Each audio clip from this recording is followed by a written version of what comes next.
Hi friends, మీరు చూస్తున్నది small new farmers Telugu YouTube channel. నేను మీ శ్రీరాముల్ని. మొదటిసారిగా మన ఛానల్ని చూస్తున్నట్టయితే లైక్ చేయండి, సబ్స్క్రైబ్ చేసుకోండి, అలాగే బెల్ ఐకాన్ క్లిక్ చేసి అలానే ఆప్షన్ని ఆన్లో ఉంచుకోండి.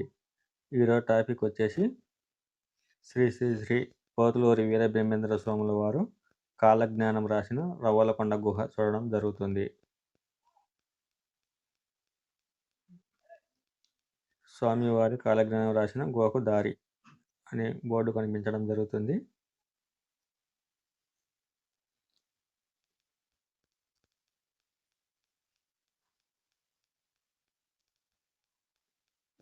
విరాట్ గోశాల షెడ్డు నిర్మాణ దాతలు, అంటే షెడ్డు నిర్మించిన వారి దాతలు వచ్చేసి పన్నీరు సుబ్రహ్మణ్యమాచారి.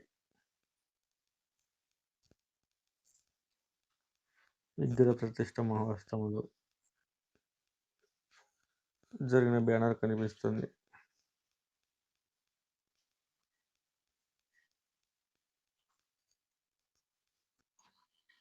ఇది వచ్చేసి రవ్వలకొండలో ఉంది. రవ్వలకొండ, బనగానిపల్లె, నంద్యాల జిల్లా.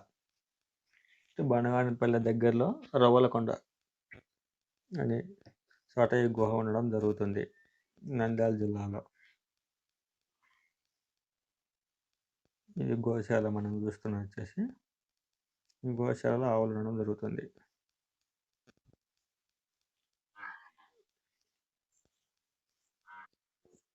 ఈటకు గోవులకు వచ్చేసి తవుడు కానీ దానం ఇవ్వవలసిన వారు ఇవ్వవచ్చు.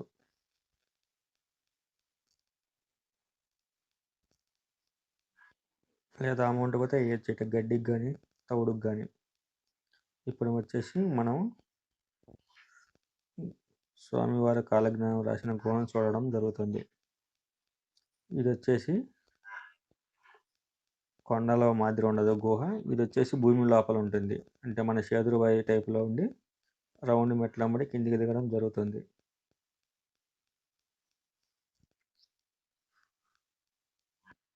ఈ స్వామివారు ఇక్కడ ఆవులు కాసినప్పుడు కాలజ్ఞానం రాయడం జరిగింది తాటాకులపై.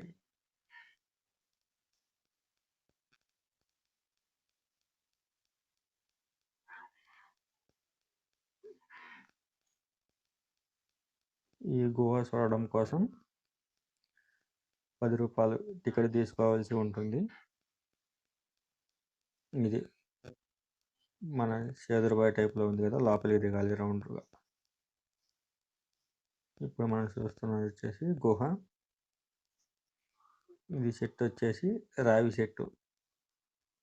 రావి చెట్టు. ఇది గుహ. ఇలా భూమి లోపలికి కిందికి వెళ్ళవలసి ఉంటుంది.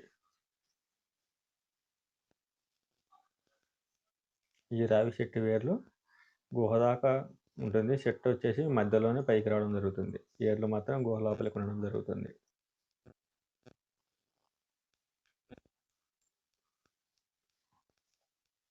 ఈ గుహ లోపలికి మనం వెళ్ళడం జరుగుతుంది. లోపలికి మెట్ల మార్గంలో కిందికి వెళ్ళవలసి ఉంటుంది.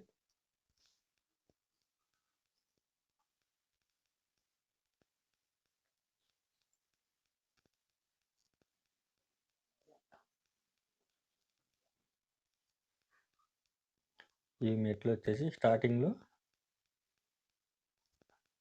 2 మెట్లకు గాను హైట్ ఎక్కువ కట్టడం జరిగింది.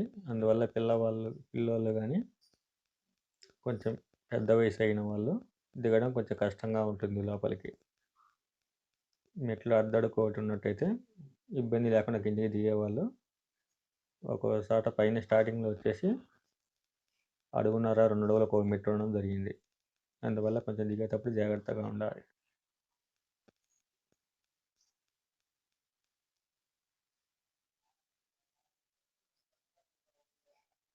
కింద పడతారనే ఉద్దేశంతో ఇనుప కడ్డీలతో పెట్టడం జరిగింది. ఇనుప పైపులు మెట్లకు పట్టుకొని దిగేయడానికి వీలుగా.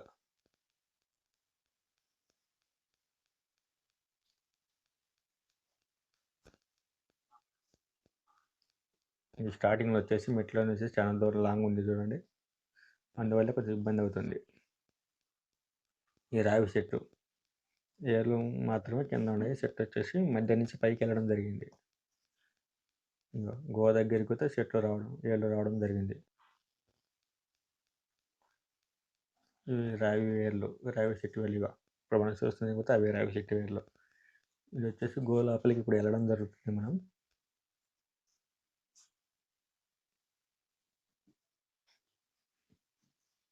కాకపోతే గుహ బాగా కనిపించే విధంగా లైట్లు వేయడం జరిగింది. గుహ తగ్గుగా ఉండడం వల్ల పైన తల తగిలే అవకాశం ఉంది. అందువల్ల కొంచెం బెండ్ అయ్యి వెళ్ళవలసి ఉంటుంది. ఒక్కోసాట పొట్టిగా ఉన్న వారికి అయితే, ఎత్తు తక్కువ ఉన్నవారు కొంచెం నిలబడే అవకాశం ఉంది. ఎత్తు ఎక్కువగా ఉన్నవారైతే తల వంచుకొని వెళ్ళవలసి ఉంటుంది.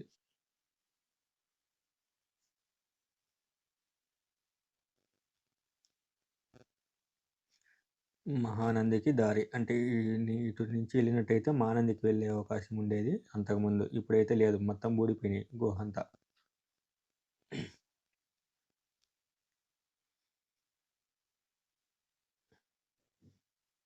ఇది కొలను, స్వామివారు ఉపయోగించిన కొలను. శ్రీశైలానికి దారి, ఇటు నుంచి వెళ్ళినట్టయితే శ్రీశైలానికి దారి ఉండేది.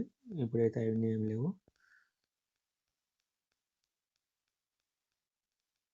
యాగంటికి దారి. ఈ విధంగా ఈ గుహ లోపల నుండి 14 క్షేత్రాలకు దారులు ఉండేవి. అంటే అంతకుముందు ఈ గుహల నుంచి 14 క్షేత్రాలకు దారులు ఉండేవి. ఇప్పుడైతే ఏమీ లేవు. శ్రీ స్వామివారు కాలజ్ఞానము రాసిన స్థలం. ఇప్పుడు మనం వచ్చేసి ఆ స్థలానికి కాకుండా వేరే వైపు వెళ్ళడం జరుగుతుంది. స్వయంభూ గణపతి. ఇప్పుడు మనం రిటర్న్ వెళ్ళి స్వామివారు కాలజ్ఞానం రాసిన స్థలానికి వెళ్తున్నాము.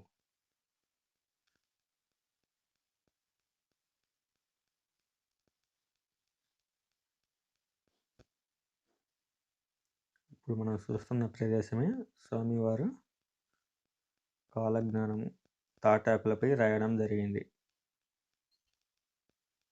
ఈ ప్రదేశంలో కూర్చొని రాయడం జరిగింది.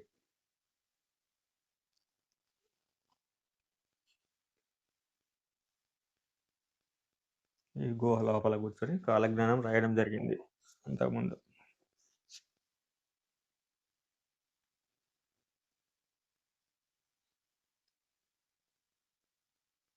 బ్రహ్మంగారు కాలజ్ఞానం రాసేది ఇక్కడ నుండి అచ్చమ్మ తల్లి ఇక్కడి నుంచి చూడడం జరిగింది. మనం ఇంకా రిటర్న్ వెళ్తున్నాము.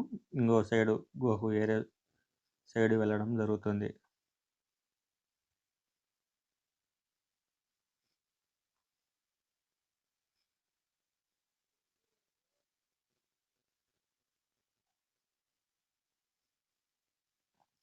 చూడవలసిన ప్రదేశాల్లో ఈ రవ్వలకొండ గుహ ఒకటి ఉంది.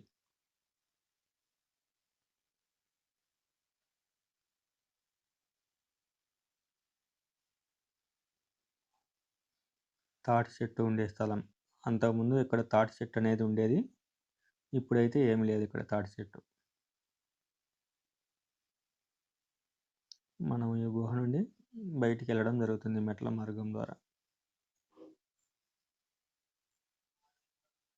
ఈ వీడియో మీకు నచ్చినట్లయితే మన ఛానల్ని